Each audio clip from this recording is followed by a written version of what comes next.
नमस्कार। आज के अतिथि के इस अंक में हमने आमंत्रित किया है मेजर सरस त्रिपाठी, सेवानिवृत्त को। सिर्फ सेना से जुड़े हुए उनके जो पहलू हैं वो ही नहीं, उसके अलावा भी उन्होंने बहुत सा कार्य किया है, खासतौर पर लेखन और प्रकाशन के क्षेत्रों में। इसके अलावा हवाई अड्डों में सुरक्षा प्रबंधन पर भी आपका विशिष्ट अनुभव है। मेजर त्रिपाठी, स्टूडियो में आपका बहुत बहुत स्वागत है। धन्यवाद मनोज जी। जितने आपके आयाम हैं, कैसे व्याख्या करें उसकी?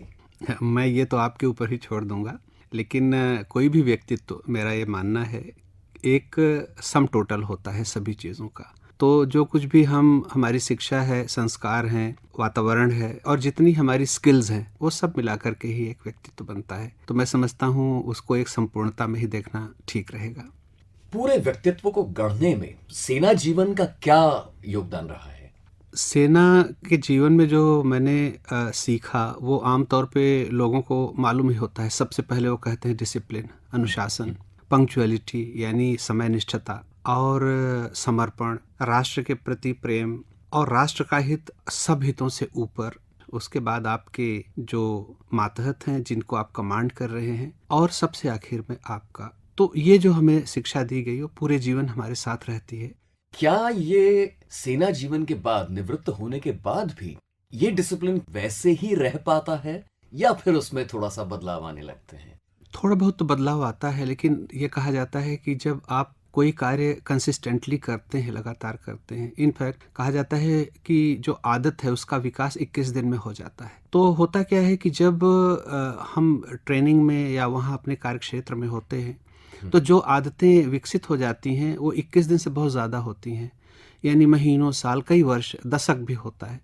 तो फिर वो आपके व्यक्तित्व की, आपकी पर्सनालिटी का इंटीग्रल पार्ट हो जाता है। तो सेना को छोड़ने के बाद भी आपकी वो आदतें कमोवेश वैसी ही रहती है। अक्सर जब लोगों से बात होती है, ऐसा लगता है कि लोगों को बड़ा उत्सुकता होती है जानने की कि जब एक सैनिक सीमा पर तैनात होता है, ऐसी कोई घड़ी याद है आपको जब सीमा पर आपको वाकई लगा हो कि वो घड़ी आ गई है और उसके बाद फिर आपने मुकाबला किया हो?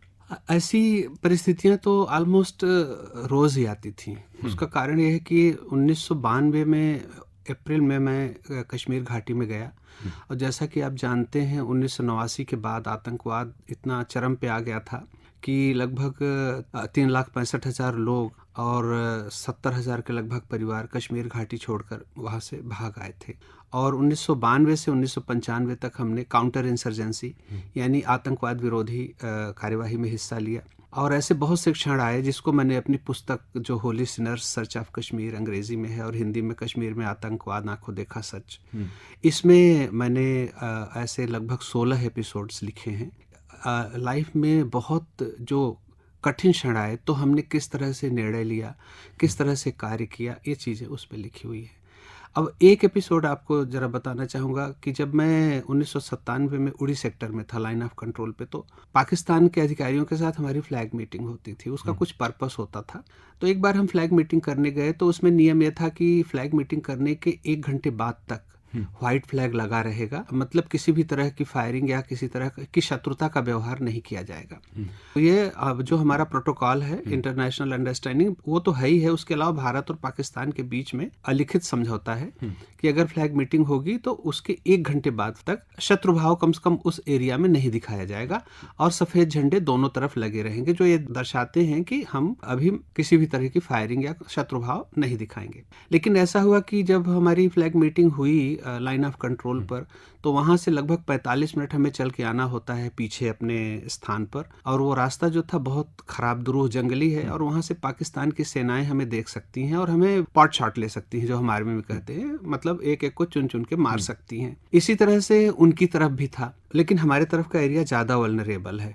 जैसे ही फ्लैग मीटिंग खत्म हुई तो हम वहाँ से निकले और जैसे ही 5-10 मिनट हुआ उसके बाद जो समझौता है उसका उल्लंघन करते हुए उन्होंने फायर करना शुरू कर दिया। और हमें लगा कि मैं तो खुद बचूंगा नहीं और मेरे जो 7 जवान हैं और 2 अधिकारी और थे जो मेरे मातहत थे, एक रेजिमेंट ऑफ आर्टिलरी से थे और एक इंजीनियर्स रेजिमेंट्स थे। वो साथ हमेशा जाते हैं, उनके अपने जाने के पर्पस होते हैं। तो मुझे लगा कि इनमें से कोई बचेगा नहीं, और ये बहुत बड़ा धोखा था जो पाकिस्तान की ओर से हुआ था। बाद में इसकी रिपोर्टिंग आर्मी हेडक्वार्टर तक, director general of military operation तक हुई। लेकिन यह है कि ये एक ऐसा क्षण था जब हम कोई निर्णय नहीं ले सकते थे, क्योंकि कम्युनिकेशन में नहीं थे, हमारे रेडियो सेट काम नहीं कर रहे थे, हम नीचे थे वैली में, वहां से कम्युनिकेशन नहीं होता था। तो ऐसे समय में सिर्फ एक समझदारी हमने ये की थी कि हमने ये कहा था कि अगर किसी तरह की फायरिंग होती है तो मेरे आदेश का इंतजार मत करना, जो तुम्हारा विवेक कहे, जो पोस्ट कमांडर था उसको आदेश दे के निकला था, जो तुम्हारे विवेक से उचित लगे वो तुम करना। और मेरा ये आदेश इतना सही प्रमाणित हुआ कि जो कमांडर था उसने समझ लिया कि हमारे लोगों पे फायरिंग हो रही है, और उसने अपने जवानों को फायर करने का आदेश दिया। जो पाकिस्तान की पोस्ट पर फायर करने लगे, तब जाकर के वो शांत हुए और हमारी जान बची। तो ये एक एपिसोड बड़ा ऐसा है जहाँ की एक सबॉर्डिनेट यानी हमारे मातहत का जो विवेक था उसने हमारे जीवन की रक्षा की। रोंगटे खड़े हो जाते हैं सुनते ही। आपने बातों ही बातों में सेना जीवन के दौरान ही लिखी हुई पुस्तक Holi Sinners in search of Kashmir, उसके लेखन के दौरान जो भी आपकी रिसर्च, आपका अनुसंधान रहा होगा, उस दौरान कैसे कैसे लोगों से मुलाकात आपकी हुई? सबसे पहले तो मैं कहूँगा कि हमारे जो सीनियर्स थे सेना के, अपने हमारे जो कलीग थे, उनसे ही हमारा सबसे ज़्यादा संबंध संपर्क था। पूरे देश के से आए हुए लोग होते थे, बहुत अच्छा अनुभव होता था। और वहाँ पर जो हमें सीखने को मिला वो बहुत ही अद्वितीय और उसकी कोई तुलना नहीं हो सकती। उसमें से जिनके साथ मैंने काम किया उसमें से कई लोग जनरल यानी मेजर जनरल, लेफ्टिनेंट जनरल की रैंक से रिटायर हुए, और कर्नल तक तो खैर ऑलमोस्ट सभी पहुँचे। तो उनसे बहुत कुछ सीखने को मिला, वो चाहे व्यक्तित्व हो, व्यवहार हो, कंडक्ट बिहेवियर हो, यहाँ तक कि भाषा, सॉफ्ट स्किल्स, क्या बोलना है क्या नहीं बोलना है, अपने को कैसे कंडक्ट करना है। ये दूसरा ये हुआ कि मैंने मानवीय संबंधों को देखा कश्मीर घाटी में। कश्मीर के लोगों से जो हमारा संपर्क हुआ तो ग्रास रूट लेवल के लोगों से, सबसे नीचे का गरीब से गरीब आदमी, अनपढ़ आदमी और सबसे ज़्यादा पढ़ा लिखा आदमी। सबसे अहम जो मैं निष्कर्ष निकालता हूँ वो ये है कि सबसे बड़ा जो है वो मानवीय संबंध है। और कश्मीर में जहाँ हमें एक शत्रु की तरह किया जाता था या परसेप्शन होता था, क्योंकि हम तो वहाँ ऑपरेशन करने गए थे, वहाँ भी हमने महिलाओं को, बच्चों को हमारे प्रति बहुत ज़्यादा प्यार, सम्मान, सभी नहीं पर कुछ ऐसे ज़रूर थे जिनको एक जेन्युइन लगाव था या हमारी समस्या थी, तो उसके प्रति उन्होंने बहुत मानवीय संवेदना से हमारी सहायता की। तो मैंने ये पाया कि चाहे कितनी भी शत्रुभाव या शत्रुता का वातावरण हो, जिंदगी मौत का प्रश्न हो, लेकिन मानवीय संबंध जो है सबसे महत्वपूर्ण होते हैं और मानवता कहीं मरती नहीं है। मेजर त्रिपाठी, एक बात बताइए, एक लेखक जब एक प्रकाशक भी होता है तो ये अंग्रेजी में जिसको टाइट रोप वॉकिंग कहते हैं, तो ये कैसा अनुभव होता है? जी, मैं समझ रहा हूँ क्योंकि मैं लेखक के साथ प्रकाशक भी हूँ, तो दोनों एक दूसरे से बहुत गहराई से जुड़े हुए हैं। एक तो प्रकाशक होने के नाते मुझे किसी प्रकाशक के पास जाने की आवश्यकता नहीं होती है। बहुत ही खट्टे अनुभव के बाद मैंने, प्रकाशक होना मेरा उद्देश्य कभी नहीं था, लेकिन मैंने पाया कि पुस्तकें या तो प्रकाशित करने में नाज नखरे बहुत होते हैं, समय बहुत होता है, कुछ एडिशन डिलीशन करना हो तो उसमें प्रॉब्लम होती है। तो हमने कहा कि मैं स्वयं क्यों न प्रकाशित करूँ।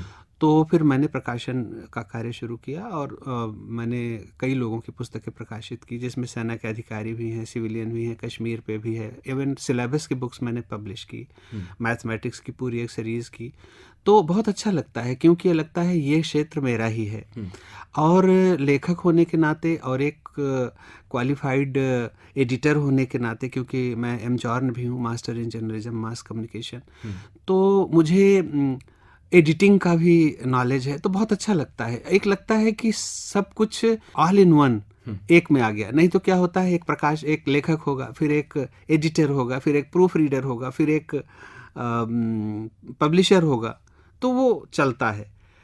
अब उसकी थोड़ी सी एक निगेटिव पॉइंट ये होता है कि जब व्यक्ति अकेले ही सब कुछ करता है, ऐसे तो मैं अकेले नहीं करता, मेरी पूरी टीम है, लेकिन जब एक ही जगह हो जाता है तो कहीं कहीं कभी कभी चेक्स बैलेंसेस वीक हो जाते हैं। अच्छा। उसके लिए फिर मैं अपने किसी लेखक और प्रकाशक आपस में फिर वो मैं एडिटिंग का काम किसी और को दे देता हूँ। अपने लेखन का काम तो मैं दूसरे से ही एडिट कराता हूँ।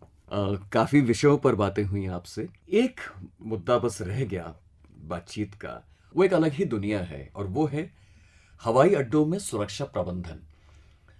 हमारा दृष्टिकोण इस पर इस बार सिर्फ युवाओं के लिए है। हम ये जानना चाहेंगे आपका जो अनुभव है इस क्षेत्र में, तो युवाओं के लिए रोजगार के क्या क्या अवसर हैं, मतलब हवाई अड्डों पे, जी, एयरपोर्ट्स पे। ये बहुत अच्छा प्रश्न आपने किया। आपको एक बात बताना चाहता हूँ, भारत में 3 सेक्टर हैं। चूँकि मैं मैनेजमेंट का विद्यार्थी रहा हूँ और एयरपोर्ट भी मैंने मैनेज ही किया है, तो भारत में 3 सेक्टर हैं जो सबसे तेज़ी से ग्रोथ कर रहे हैं, जिनमें सबसे तेज़ी से वृद्धि हो रही है। पहला है एजुकेशन यानी शिक्षा, दूसरा है एविएशन यानी कि उड्डयन, और तीसरा है हेल्थ केयर। तो उड्डयन का जो विकास है वो 40 से 45% है, मतलब हाईएस्ट यही है।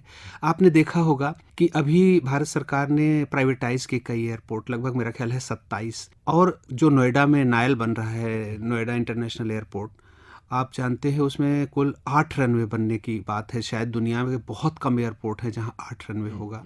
दिल्ली का एयरपोर्ट वैसे ही तीसरा सबसे बिजी एयरपोर्ट है।